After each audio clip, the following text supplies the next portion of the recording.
స్వయంగా కన్యక తండ్రి చేత దానం చేయబడగా ద్విజుడు తాను మొదట ఆమె చేతిని పట్టుకొని భారీగా స్వీకరించడం బ్రాహ్మ వివాహం. యజ్ఞము నిర్వహిస్తున్న వేళ ఋత్వికునకు సాలంకృతమైన కన్యను ఋత్విజుని పూజించి దానం చేయటము దైవ వివాహము. వరుని నుంచి శుల్కముగా 2 లేక 3 జతల ఎడ్లను తీసుకొని ఆవులు తీసుకొని స్వీకరించాక కన్యనిచ్చి పెళ్లి చేయటము ఆర్ష వివాహము. వధూవరులిద్దరిని ఒక చోట చేర్చి గృహస్థ జీవితం గడపడానికి అంగీకరిస్తూ పరస్పర కుటుంబాలు వేడుక చేయటము ప్రాజాపత్యము. కన్యకేగాక ఆమె తండ్రికి కన్య సంబంధికులకు యథాశక్తి శుల్కం చెల్లించటము కన్యా పాణిగ్రహం చేయటము ఆసురము. కన్య బ్రహ్మచారి ఇరువురు ఒకనొకరు ఇష్టపడి తమకు తామే నిర్ణయం తీసుకుని వివాహం జరుపుకునేది గాంధర్వ వివాహం.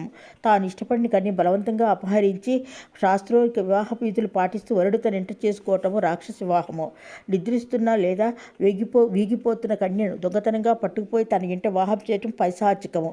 మొత్తం 8 రకాల